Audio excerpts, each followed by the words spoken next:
Hello, it's T, and I'm very excited to continue our conversation about joy versus conditioning. And so last time, what I sort of pulled way back and named was the dynamic, the human dynamic of survival for so long was all we could worry about, right? Way back when, and then it sort of moved into a submission kind of a dynamic, a hierarchical dynamic um, between humans. And now we're seeing that being eroded. So, what is that? I'm going to stick with the alliteration. I like the S alliteration for this, right? Survival, submission, then seeking. And I believe what we as a collective and what our children, the new generations, are seeking and are building, really, are creating, is a dynamic that is more horizontal, that is more collaborative, that is more of an equal sharing of power among equals and recognizing the power that we each bring and the gifts that we each bring. And so that can be very challenging for us as parents, when we were the ones that most of us raised in more of a submission kind of a family dynamic, kind of a culture, because that was the culture at the time. That was the societal norm. That was just, there was more of that around us. There is less of that around us today. And so, like we were saying with divorce, that used to be taboo. Now it's not. Our children are not surrounded by these hierarchical, vertical power dynamics the way that we were. And I had a fun personal, well, fun, interesting maybe, personal example that I wanted to share with you. And I probably would have shared it anyway. But now that I know that I'm connected personally with someone that shares this very same dynamic, I'm going to share it as well. Uh, because, so some of you know, I went to college at MIT, which of course is well known for science and engineering and technology. I might not be the least technical person that you know, but I am not highly technical. Okay. And um, when I was there, my very first semester, I was in a sport for only one semester.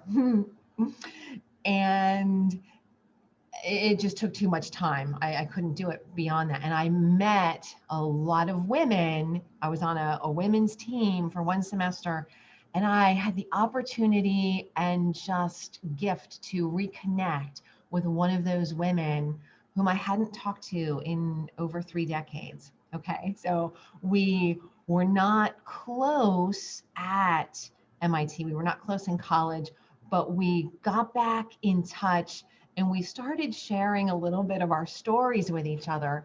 And what we both realized was that we had, you know, the details are different, right? The details for all of us are different, but the similarity was that we both had some aptitude in math and science that was recognized when we were quite young. And we were kind of nudged and prodded and directed, like, wow, that's great. You're a woman, math, science, technology, that's great. You should, pursue that. And, math, science, engineering, these are great things for women these days.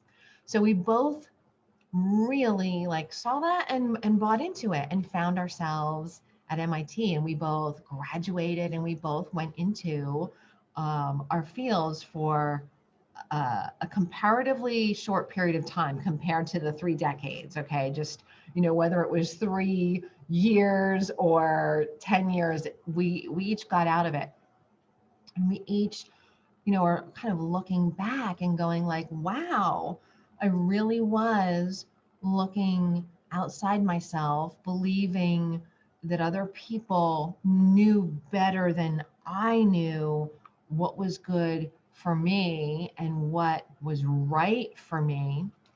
And that is what I want to, that was just a little magnification to illustrate the dynamic here for us as parents and as a collective in whatever generation you are, whether you're Generation X or Y, or, maybe, I don't know, maybe you're a millennial at this point listening. Chances are the dynamic that you grew up in is different than the one that your child is growing up in.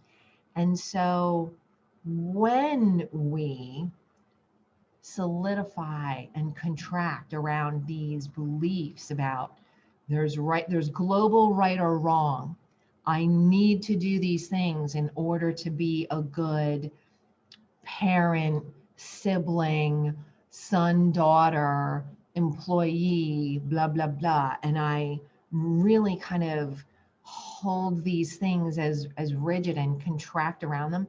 They feel very heavy and they feel very solid and they feel immovable. And what happens is we look at our reality and we just think, oh my gosh, it's the same and it's always going to be the same. How can I ever change this? How can this ever change? And what I want to do, and this might be it might be a good point for us to do a few deep breaths, because I want to sort of change the lens on that a little bit. And I want to help us see that all differently. So let's take 20 or 30 seconds here. You can put your hands on your heart, your hands on your knees, just in a comfortable seat. And if you're driving, you can still be in a comfortable seat, but maybe keep your hands on the wheel and keep your eyes open. Just go ahead and take a few deep breaths, very deep down into your belly. And exhale.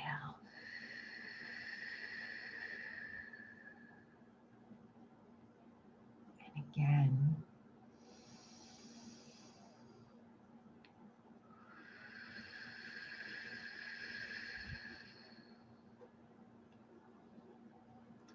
And we'll take one more. Really breathing right into your belly, all the way up into your heart.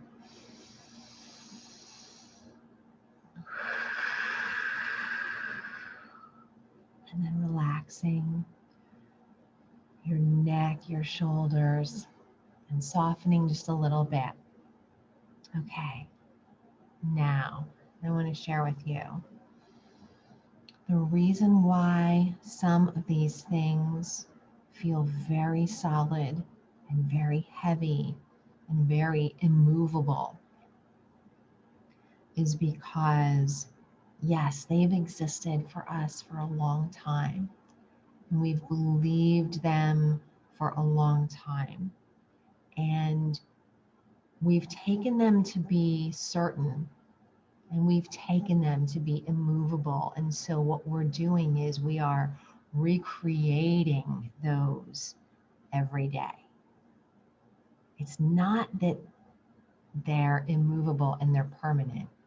We are subconsciously, unconsciously recreating some of these things every day. They don't have to be true. They don't have to be solid. And I don't know about you, but so at the time of this recording, it is the first quarter. It's January in 2021. And a year ago, I thought it was a sure thing. I never gave a thought to being able to go into a coffee house, whether it's a generic one or a homespun coffee house outside of my house, and meeting a friend or a colleague. Never thought twice. That was always going to be around. That was a sure thing. Hey, let's meet at, let's meet at Starbucks. Let's meet at this one, that one, Pete's Coffee, Timmy's, let's meet. And for how many months out of last year was that impossible? 9.5 months out of last year. So there are a lot of things that we take for granted because we've believed them for so long. We've operated under that system for so long. We're recreating some of these things. And I want to offer another personal example and kind of a tool for you, really. It's a tool that I used last year a lot, and I'm going to continue to use it because it's like peeling off layers. It's just allowing more and more joy versus conditioning to come to me, to come into my life. So I want to offer it to you.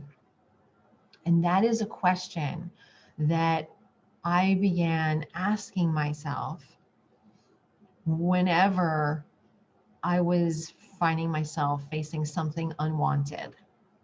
And so last year, my personal example is that last year when the masks began and when I found myself needing to go to the grocery store, but needing to wear a mask, I remember vividly the first time.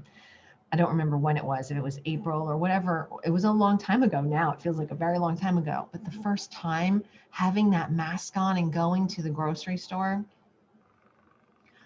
I felt so icky and it just felt like such negative energy. It felt terrible.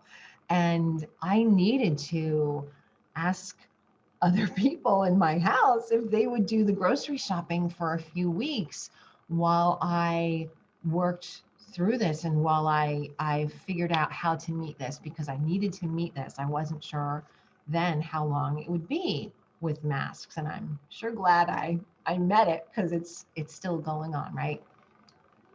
So the question that I started asking myself was, what else is possible?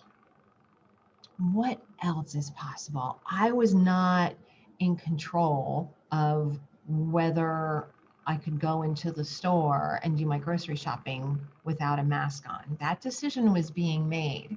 And regardless of how I felt or thought or anything about that decision was made. It was not up for discussion. So what else was possible besides me just coming up against that complete negative feeling and just feeling like stuck and swirling? I kept asking that and I kept asking that. And I won't take you through all the iterations of that, okay? But I got from I can't even grocery shop to I can grocery shop and I can smile with my eyes at other people. And I can send energy and I can, like now, I can see some gifts in the mask. There are some positives to it. I can kind of talk softly to myself and nobody knows. I can have some expression that I don't have to worry about people seeing. So, what else is possible? So those are some of the early layers, right? So those are some of the layers at the grocery store, but I found ways to peel off those layers of resistance to the mask that allowed our family to take a holiday together over the Christmas holiday internationally. We went to Costa Rica, and that actually was supposed to be, I had a big birthday in March. I had a 50-year birthday in March of 2020. And it was supposed to have been like a getaway for my husband and me. And it turned out evolving. And I turned out to allow it to evolve into a family thing for Christmas. We found a way. There was a place, there was a time where it could happen. And so I don't say that to tell you anything about, the details. The details are not important. What is important is meeting resistance, asking what else is possible, and softening into what is possible. So I've kind of exceeded my projected time limit here, but we're going to continue with this conversation about joy and conditioning next time. So until then, be well and be soft with yourself, right? Drop into that breathing whenever you need it. Bye for now.